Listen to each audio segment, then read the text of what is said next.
Hello viewers, welcome to Ekam IAS academy. ఈరోజు మనం ఈ వీడియోలో ఏం డిస్కస్ చేయబోతున్నామంటే రీసెంట్గా ఒక కంట్రీ మెడికల్ టూరిజంని ప్రమోట్ చేయడానికి రైనో హార్న్స్ ఏవైతే ఉంటాయో, మనం వన్ హార్న్ రైనో చూస్తాం కదా, దాంట్లో ఉండే హార్న్లో ఏముంటుంది, కెరటిన్ అనేది ఉంటుంది. కెరటిన్ అనేది హెయిర్కి కానీ స్కిన్కి కానీ నెయిల్స్కి కానీ చాలా యూజ్ అవుతుందని చైనీస్తో పాటు అందరూ బిలీవ్ చేస్తున్నారు. దాంతోపాటు చైనీస్ ఏంటంటే ఈ కెరటిన్లోనే డిఫరెంట్ క్యాన్సర్ ప్రివెంటివ్ మనకి కావాల్సిన థింగ్స్ ఉన్నాయని, దాంతోపాటు స్నేక్ బైట్ కానీ ఇలాంటి వాటికి కూడా అది హెల్ప్ఫుల్గా ఉంటుంది అని చెప్పి వాళ్ళు అనుకుంటున్న తరుణంలో సౌత్ ఆఫ్రికా అనే కంట్రీ ఏం చేసింది, మేము మెడికల్ టూరిజంకి అంటే ఎవరైతే ఈ కెరటిన్ కావాలనుకుంటున్నారో వాళ్ళ కోసం మేము హార్న్ రైనోస్ కెరటిన్ సపోర్ట్ ఇవ్వడానికి రెడీగా ఉన్నామని చెప్పి అనౌన్స్ చేయడం జరిగింది. సో ఈ కాంటెక్స్లో ఏం జరుగుతుంది అని అంటే, ఎన్వైర్మెంటలిస్ట్లు ఏం చెప్తున్నారు, మీరు ఇలా మెడికల్ టూరిజం పేరుతో సరే మీరు ఎకనామికల్గా డెవలప్ అవ్వాలనుకుంటున్నారు, దాంతోపాటు ఎక్కడైతే ఈ వన్ హార్న్ రైనోస్ ఉన్నాయో అక్కడ నివసించే ప్రజలకు కూడా ఇది ఒక ఇన్కమ్గా మీరు భావిస్తున్నారు. కానీ అట్ ద సేమ్ టైం ఏం జరగవచ్చు,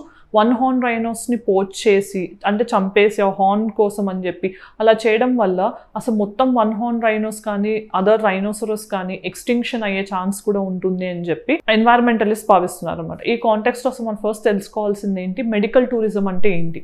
మెడికల్ టూరిజం అంటే మీరు చూస్తే కనుక ఇండియా కూడా one of the famous medical tourist hub అంటాం. ఎందుకు అంటే చిన్న చిన్న కంట్రీస్ నుంచి ఎక్కువ అఫోర్డబుల్ ఎప్పుడైతే ట్రీట్మెంట్ వాళ్ళు తీసుకోలేరో వాళ్ళు ఏం చేస్తారంటే ఎక్కడ చీప్ అండ్ అఫోర్డబుల్ ట్రీట్మెంట్ ఉందో అలా వస్తారనమాట. ఫర్ ఎగ్జాంపుల్ మనకి పాకిస్తాన్ నుంచి కూడా కొంతమంది మెడికల్ వీసాస్ మీద వస్తుంటారు. ఎందుకంటే ఇండియాలో మనకి వరల్డ్ క్లాస్ హెల్త్ ఇన్ఫ్రాస్ట్రక్చర్తో పాటు అఫోర్డబుల్ రేట్స్లోనే డిఫరెంట్ డిసీజెస్కి ట్రీట్మెంట్ అనేది లభిస్తుంది. సో అలానే సౌత్ ఆఫ్రికా ఏం చేస్తుంది, ఇప్పుడు మెడికల్ టూరిజంని ప్రమోట్ చేయడానికి వన్ రైనోసరస్ని వాడుతుంది అనమాట.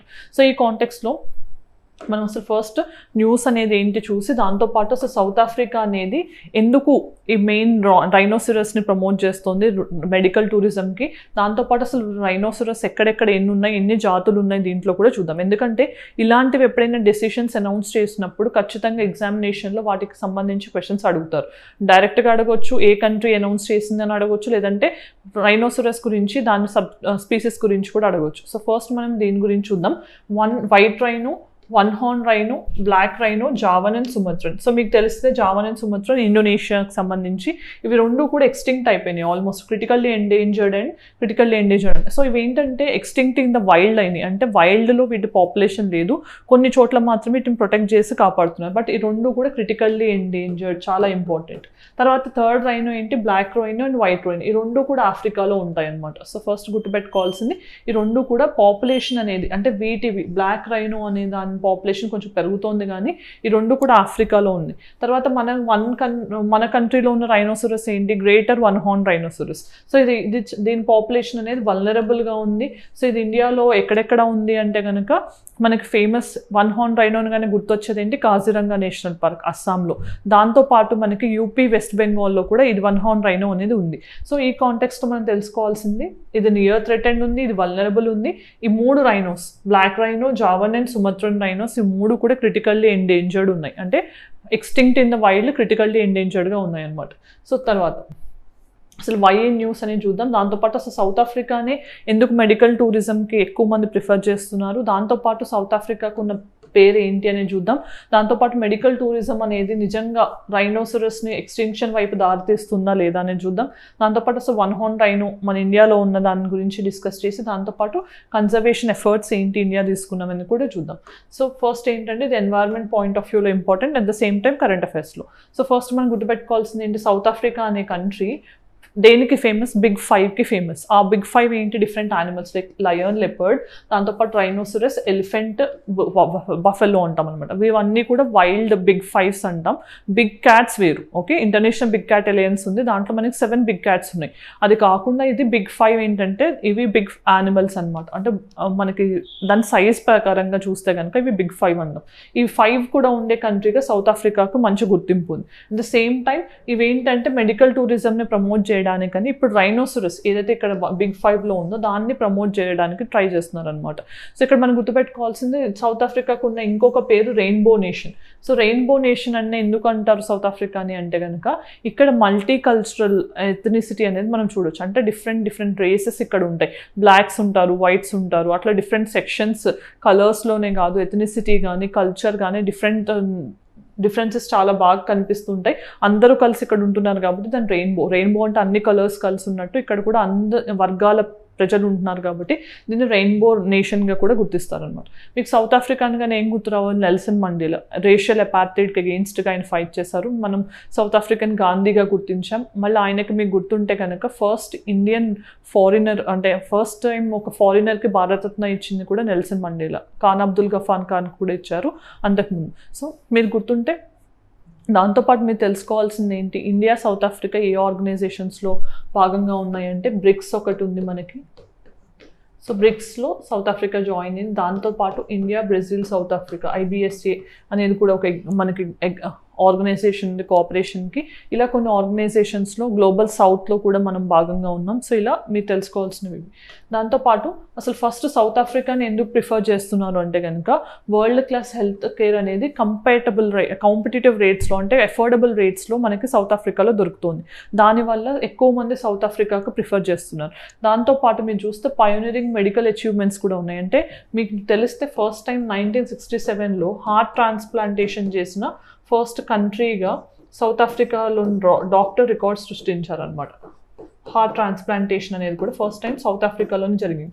సో ఇలాంటి మెడికల్ అచీవ్మెంట్స్ అనేవి సౌత్ ఆఫ్రికా ఫేమస్. అందుకని కూడా చాలామంది మెడికల్ టూరిజంకి సౌత్ ఆఫ్రికాని ప్రిఫర్ చేస్తున్నారు. దాని తర్వాత ఓన్లీ ట్రీట్మెంటే కాదు, దాని తర్వాత హోలిస్టిక్ ఎక్స్పీరియన్స్. హోలిస్టిక్ అంటే ట్రీట్మెంట్తోనే కాదు, పోస్ట్ ట్రీట్మెంట్ కూడా మనకి వైల్డ్ లైఫ్ కానీ నేచర్ కనెక్ట్ కానీ ఇట్లా డిఫరెంట్ మెంటల్ స్టెబిలిటీ ఇవన్నీ కలగడానికి కూడా సౌత్ ఆఫ్రికాలో ఇవన్నీ కూడా ట్రీట్మెంట్లో భాగంగా భావిస్తారు. కాబట్టి తొందరగా రికవర్ అవుతారనే దాంతో కూడా ఎక్కువ మంది ఇక్కడ ప్రిఫర్ చేస్తున్నారు. దాంతోపాటు డెంటల్ టూరిజం కూడా చాలా ఫేమస్. దాంతోపాటు ఎంఫసిస్ ఆన్ వెల్నెస్. మీకు గుర్తుంటే కనుక ప్రధాన మంత్రి ఆయుష్మాన్ భారత్ యోజన కింద మనం హెల్త్ అండ్ వెల్నెస్ సెంటర్స్ని ఎస్టాబ్లిష్ చేస్తాం ప్రైమరీ హెల్త్ కేర్కి సంబంధించి. వాళ్ళు కూడా అలా వెల్నెస్ అంటే ఏంటంటే ప్రివెన్షన్ మీద ఫోకస్ చేస్తారు ఎక్కువ. సో అందుకని కూడా మెడికల్ టూరిజం అనేది చాలా ఫేమస్. సో ఫస్ట్ మనం గుర్తుపెట్టుకోవాల్సింది ఏంటి, ఇక్కడ మెడికల్ టూరిజం అనేది నిజంగా మనకి అసలు ఈ రైనోసరస్ ఎక్స్టింక్షన్కి దారితీస్తుందా అంటే ఇప్పుడు రీసెంట్గా ఏంటంటే సైట్ సమిట్. మనకు సైట్స్ అంటే ఏంటి తెలిసిందే కదా, convention on international trade on endangered species. దీనికి సంబంధించి COP17 అనేది 2024ది జోహన్నెస్బర్గ్ సౌత్ ఆఫ్రికాలో జరగబోతుంది అనమాట. ఇది important question area. Johannesburg south ఆఫ్రికాలో జరగబోతుంది. సో ఇక్కడ జరగబోయే సమ్మిట్ అనేది ఇప్పుడు కీలకంగా మారబోతుంది. ఎందుకంటే ఈ సమ్మిట్లో వాళ్ళు తీసుకున్న డెసిషన్ని కనుక అన్ని సభ్య దేశాలు ఖండిస్తే కనుక ఈ డెసిషన్ని సౌత్ ఆఫ్రికా విత్డ్రా చేసుకోవాల్సి వస్తుంది. అదర్వైజ్ ఏమవుతుంది, ఖచ్చితంగా రైనోసరస్ ఎక్స్టింక్షన్కి దారితీస్తుందని చెప్పి ఎన్వైర్మెంటలిస్ట్ భావిస్తున్నారు. ఎందుకంటే మనం ఎప్పుడైతే వన్ హార్న్ రైనోస్ దాని హార్న్లో మనం కెరటిన్ ఉంది, దానివల్ల మనం డిఫరెంట్ మెడికల్ ట్రీట్మెంట్స్ అనేవి పాసిబుల్ అవుతాయని చెప్తామో అప్పుడు రైనోసరస్ని పోచింగ్ చేయడానికి ఇల్లీగల్ కిల్లింగ్ని లేకపోతే హంటింగ్ ఇవన్నీ కూడా జరిగే ఛాన్సెస్ ఉంటాయి. అందుకని ఏంటంటే దీన్ని ఖచ్చితంగా వెనక్కి తీసుకోవాలని చెప్పి ఎన్వైర్మెంటలిస్ట్ అంటున్నారు. దాంతోపాటు స్వాజిలాండ్ అనే కంట్రీ మీరు చూస్తే కనుక మ్యాప్లో చాలా ఇంపార్టెంట్. ఇది 2 కంట్రీస్ మధ్యలో ఉన్న స్మాల్ కంట్రీ. ఏంటది, సౌత్ ఆఫ్రికాను మొజాంబిక్. ఈ 2 కంట్రీస్ మధ్యలో చిన్న కంట్రీ స్వాజిలాండ్ అనమాట. దీంట్లో కూడా ఏంటంటే ఇలా రైనోసరస్ని ఒకప్పుడు ఎంకరేజ్ చేయడం వల్ల అంటే హంటింగ్కి కానీ పోచింగ్కి కానీ ఎంకరేజ్ చేయడం వల్ల పాపులేషన్ అనేది చాలా గణనీయంగా తగ్గింది అని కూడా డేటా చెప్తోంది, స్వాజిలాండ్ డేటా. సో ఇవన్నీ చూసాక మనకి ఏం అర్థం కావాలి, రైనోసరస్ని మనం కెరటిన్ ట్రీట్మెంట్కి కానీ లేకపోతే ఇలా ప్రమోట్ చేయడం అనేది ఖచ్చితంగా వాటి పాపులేషన్ ఇంపాక్ట్ చేస్తుంది అనేది అర్థమవుతుంది అనమాట. తర్వాత అసలు మన కంట్రీలో ఉన్న గ్రేటర్ వన్ హార్న్ రైనోసరస్ గురించి తెలుసుకోవాలంటే ఫస్ట్ ఇది ఎక్కడ ఉంటుంది అని అంటే మనకి ఓన్లీ ఇండియన్ రైనో ఇది. సో ఇండియాలో అదర్ రైనోస్ ఏమైతే చూస్తాం మనం బ్లాక్ వైట్ ఏమో ఆఫ్రికాలో ఉన్నాయి. తర్వాత మనకు జావన్ రైనో, సుమత్రన్ రైనో ఏమో సౌత్ ఈస్ట్ ఏషియా అయినా ఇండోనేషియాలో ఉన్నాయి. సో ఇది ఓన్లీ మన ఇండియాలో ఉన్న రైనో ఈ ఇండియన్ రైనో అనమాట, 5 రైనో స్పీసెస్లో. సో ఇక్కడ గుర్తుపెట్టుకోవాల్సింది ఏంటంటే దీనికి యూనిక్గా హార్న్ ఉంటుంది, 1 horn rhino. So only horn ఒకటి ఉంటుంది, దాంతోపాటు 5 స్పీసెస్లో ఇది ఒకటి అనమాట. ఇది నేను ఆల్రెడీ చెప్పాను. దాంతోపాటు మనం తెలుసుకోవాల్సింది ఏంటి, అసలు ఎక్కడ ఉన్నాయని హ్యాబిటాట్ అనేది. సో ఇది గ్రేజర్స్ అనమాట జనరల్గా, అంటే ప్లాంట్స్ని వాటిని తింటూ ఉంటాయి. సో ఒక్కొక్కసారి ఏంటంటే నీళ్ళలో ఉన్న వాటిని కూడా తింటూ ఉంటాయి, అక్వాటిక్ ప్లాంట్స్ని కూడా. సో నార్మల్గా బ్రహ్మపుత్ర రివర్ చూస్తే కనుక మన కాజిరంగా వీటిలో ఫ్లడ్డింగ్ అయినప్పుడు కూడా వైన్ హార్న్ రైనోసరస్గా అది డేంజరస్గా మారుతుంది అనేది కూడా మనం న్యూస్లో చూస్తుంటాం, ఓవర్గా ఫ్లడ్ అవ్వడం వల్ల. సో తర్వాత దాంతోపాటు ఏంటి, నేపాల్, భూటాన్, పాకిస్తాన్, అస్సాం, ఇండియాలో అస్సాంలో బాగా ఎక్కువ ఉన్నాయి. సో మీకు తెలిస్తే ఇంతకుముందు యూపీఎస్సీ ఒక క్వశ్చన్ అడిగింది. వన్ ఆఫ్ ద స్టేట్మెంట్ వాళ్ళు ఏం అడిగారంటే వన్ హార్న్ రైనోస్ ఓన్లీ ఇండియాలోనే ఉంటుంది అని. సో ఆ స్టేట్మెంట్ తప్పు, ఎందుకంటే నేపాల్, భూటాన్, పాకిస్తాన్ లాంటి అదర్ కంట్రీస్లో కూడా వన్ హార్న్ రైనో అనేది ఉంది, పాపులేషన్ అనేది ఉంది. సో తర్వాత గుర్తుపెట్టుకోవాల్సింది ఏంటి, వన్ హార్న్ రైనోసరస్ పాపులేషన్ అనేది vulnerable. Only white rhino population ఎక్కువ ఉంది, కానీ మిగతా 3 black rhino, Javan rhino and Sumatran rhino 3 కూడా క్రిటికల్లీ ఎండేంజర్డ్ ఉన్నాయి. ఇండియన్ రైనో మాత్రం వల్నరబుల్ కేటగిరీలో ఉంది. దాంతోపాటు సైట్స్ అపెండిక్స్ 1లో కవర్ అయింది, schedule 1 of wild life protection act 1972 కింద కవర్ అయింది. సో తర్వాత మనం తెలుసుకోవాల్సింది ఏంటి, కన్జర్వేషన్ ఎఫర్ట్స్ ఏంటి. సో మినిస్ట్రీ ఆఫ్ ఎన్వైర్న్మెంట్ ఏం చేస్తారు, నేషనల్ కన్జర్వేషన్ స్ట్రాటజీ అనేది లాంచ్ చేస్తారు వన్ హార్న్ రైనోసరస్కి. సో దానివల్ల ఏంటంటే మనం ఎక్కువ బెటర్ మెషర్స్ తీసుకునేటట్టు. దాంతోపాటు మీరు చూస్తే రీసెంట్గా ప్రైమ్ మినిస్టర్ కాజిరంగా నేషనల్ పార్క్కి వెళ్ళడం జరిగింది, సేలా టన్నల్ నార్త్ ఈస్ట్ విజిట్లో భాగంగా. సో డిఫరెంట్ రీజన్స్ వల్ల రైనో అనేది చాలా ఇంపార్టెంట్గా న్యూస్లో ఉంది. దాంతోపాటు New Delhi declaration on Asian rhinos 2019, ఇది చాలా ఫేమస్ అనమాట. సో దీంట్లో ఏంటంటే Nepal, India, Bhutan, Indonesia, Malaysia ఏ కంట్రీస్లో అయితే కనుక రైనో పాపులేషన్ ఉందో ఆ కంట్రీస్, ఏషియన్ కంట్రీస్ సైన్ చేసిన డిక్లరేషన్ని న్యూఢిల్లీ డిక్లరేషన్ అంటాం. ఇది కూడా చాలా ఇంపార్టెంట్, గుర్తుపెట్టుకోండి. తర్వాత రీసెంట్గా ఏంటంటే గవర్నమెంట్ డిఎన్ఏ ప్రొఫైలింగ్ చేయాలని స్టార్ట్ చేస్తుంది అనమాట రైనోసరస్కి. సో దట్ ఏంటంటే మనం దాని డిఎన్ఏని అర్థం చేసుకుంటే కనుక మనం జెనెటికల్లీ ఆల్టరేషన్స్ కూడా చేయొచ్చు అనే ఉద్దేశంతో. సో ఇది ఎంఓఈఎఫ్ స్టార్ట్ చేసిన ఇనిషియేటివ్. దాంతోపాటు ఇండియన్ రైనో విజన్ 2020, ఇదేంటంటే కనుక wild life institute of India, government of Assam, ఇలా వీళ్ళందరూ కలిసి ఇండియన్ రైనో విజన్ని స్టార్ట్ చేశారు. ఎందుకంటే national level, international level, local level cooperation ఉన్నప్పుడే మనం బెటర్గా కన్జర్వ్ చేయొచ్చు రైనోస్ అనే దాంతో ఇది స్టార్ట్ చేశారు. దాంతోపాటు మనం గుర్తుపెట్టుకోవాల్సింది ఏంటి, India and Nepal government same start చేస్తే వరల్డ్ వైల్డ్ లైఫ్ ఫండ్ ఏదైతే WWF ఉందో దాంతోపాటు మనకి మెయిన్గా కన్జర్వేషన్ మెజర్స్ తీసుకునే విధంగా ఒక అగ్రిమెంట్ సైన్ చేశాయి అనమాట. దాని తర్వాత మనం గుర్తుపెట్టుకోవాల్సింది ఏంటి, చిట్వాన్ డిక్లరేషన్ ఏషియన్ రైనోస్కి సంబంధించి, ఇది 2023లో సైన్ అయింది. చాలా చాలా ఇంపార్టెంట్ డిక్లరేషన్. చిట్వాన్ డిక్లరేషన్ అనేది దేనికి సంబంధించిన అడగచ్చు. మళ్ళీ ఇందాక చూసినట్టు India, Bhutan, Indonesia, Malaysia, Nepal Delhi declaration లానే చిట్వాన్ డిక్లరేషన్ అనేది కూడా సైన్ అయింది. సో ఏంటంటే ఈ వన్ హార్న్ రైనోస్తో పాటు జావన్ అండ్ సుమత్రన్ రైనోస్ని కూడా అట్లీస్ట్ కన్సర్వ్ చేస్తూ 3% యాన్యువల్ గ్రోత్ ఉండేలాగా, అంటే మనం సెయింట్ పీటర్స్బర్గ్ డిక్లరేషన్లో భాగంగా టైగర్ పాపులేషన్ని అట్లీస్ట్ 2022కి డబల్ చేయాలనుకున్నాం కదా, అలానే ఇక్కడ అట్లీస్ట్ 3% గ్రోత్ ఎవ్రీ ఇయర్ ఉండేలాగా రైనో పాపులేషన్, ఈ 3 రైనోస్ని మనం పాపులేషన్ పెంచే విధంగా ఈ చిట్వాన్ డిక్లరేషన్లో అగ్రిమెంట్ సైన్ చేశారనమాట. దాంతోపాటు రైనో ట్రాన్స్లొకేషన్ అనేది ఇంతకుముందు మానస్ నేషనల్ పార్క్, అంటే ఎందుకంటే ఏమవుతుంది మనకి కాజిరంగా నేషనల్ పార్క్లోనేమో highest number of one horn rhinos ఉన్నాయి, అంటే నెంబర్ వైజ్ ఎక్కువ కాజిరంగా నేషనల్ పార్క్ అస్సాంలో ఉంది. దాంతోపాటు డెన్సిటీ వైజ్ చూస్తే కనుక పొబిటరో వైల్డ్ లైఫ్ శాంక్చురీ అస్సాంలో ఉంది. దీంట్లో ఏంటంటే మనకి density of the one horn rhinos ఎక్కువ ఉందన్నమాట ఇక్కడ. సో ఏంటంటే డెన్సిటీ అంటే ఏంటి, చాలా ఇరుగ్గా ఉండి ఎక్కువ యానిమల్స్ అక్కడ ఉండాల్సి వస్తాయి. సరే ఏం చేస్తున్నామంటే ఇక్కడ నుంచి మానస్ నేషనల్ పార్క్కి ట్రాన్స్లొకేట్ చేస్తున్నాం అనమాట. ఈ ప్రపోజల్ అనేది 2023లో జరగాల్సింది 2024కి షెడ్యూల్ అయింది. ఈ రీజన్ వల్ల కూడా ఇది చాలా న్యూస్లో ఉంది. సో రీసెంట్గా ఏంటంటే ఒక రైనోని డిస్కవర్ చేశాక ఈ మెజర్ని మళ్ళీ స్టార్ట్ చేశారనమాట, ట్రాన్స్లొకేషన్ అనేది స్టార్ట్ చేశారు. సో ఇది మొత్తం రైనోకి సంబంధించి మీరు తెలుసుకోవాల్సింది. దాంతోపాటు నిన్న ప్రాక్టీస్ క్వశ్చన్ ఏమి ఇచ్చాము, at present how many members are in WTO. So రీసెంట్గా 13th మినిస్టీరియల్ కాన్ఫరెన్స్ WTOలో జరిగినప్పుడు 2 మెంబర్ కంట్రీస్ని యాక్సెప్ట్ చేశారు. ఇప్పుడు 166 అయింది, ఇంతకుముందు 164గా ఉంది, అది 166 అయింది. ఇది ఆన్సర్ బి. సో ఈ 2 కంట్రీస్ ఏంటి అంటే కనుక కొమరోస్ ఒకటి, దాంతోపాటు టైమోర్ లిస్టింగ్. ఓకే, సో ఈ 2 కంట్రీస్ కూడా న్యూ మెంబర్స్గా జాయిన్ అయ్యింది WTOలో 166 గుర్తుపెట్టుకోండి. దాని తర్వాత ప్రాక్టీస్ క్వశ్చన్ చూద్దాం. With reference to one horn rhino consider the following statements. It is categorized as endangered in IUCN red list. It is the only species of rhino found in India.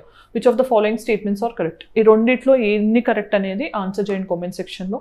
Mains question చూద్దాం. Discuss the significance of biodiversity conservation in India and the steps taken by the government to preserve it. Also evaluate the effectiveness of these measures in protecting the countries rich biodiversity.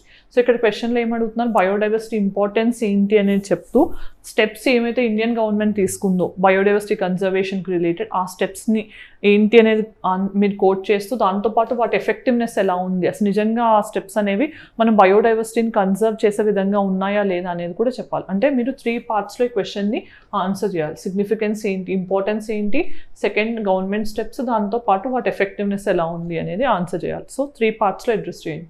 So mains question అయిపోయింది కదా. So video ఎండింగ్లో ఈరోజు మనం ఏం discuss చేసామంటే అసలు rhino పోచింగ్ని entertain చేసే విధంగా సౌత్ ఆఫ్రికా మెడికల్ టూరిజంని ఎందుకు ఎంటర్టైన్ చేసింది. సో కెరటిన్ అనే పిగ్మెంట్ని ఏం చెప్పాను, అది క్యాన్సర్ క్యూరింగ్ ప్రాపర్టీస్ కూడా ఉన్నాయని ఐడెంటిఫై చేయడంతో రీసెంట్గా సౌత్ ఆఫ్రికా ఏం చెప్తుంది, మేము రైనో ఈ మెడికల్ టూరిజంని ప్రమోట్ చేయడం వల్ల ఎవరైతే లోకల్ కమ్యూనిటీస్ ఉన్నారో వాళ్ళకి ఇది ఒక లైవ్లీహుడ్ ఆప్షన్ అవుతుంది, వాళ్ళకి ఒక ఎకనామిక్ ఆపర్చునిటీ అవుతుంది అని చెప్తున్నారు. But at the same time ఏంటి మెయిన్ కన్సర్న్ అంటే కనుక రైనోస్ని మనం ఇది పోచింగ్ అనేది ఎంటర్టైన్ చేస్తుంది, దానివల్ల రైనోసరస్ పాపులేషన్ అనేది ఖచ్చితంగా తగ్గుతుంది అని చెప్పి ఎన్వైరన్మెంటలిస్ట్ అంటున్నారు. ఈ కాంటెక్స్లో మనం అసలు ఎన్ని రైనో స్పీసెస్ ఉన్నాయి వరల్డ్ మొత్తంలో, దాంతోపాటు ఇండియాలో ఉన్న unique one horn rhino species గురించి అవి ఎక్కడెక్కడ ఉన్నాయి, దానికి సంబంధించి మనం తీసుకుంటున్న మెజర్స్ ఏంటి అనేది కూడా ఈ వీడియోలో డిస్కస్ చేసాం. ఇది ఈ రోజుకి సంబంధించిన video discussion. Thank you for watching. Have a good day.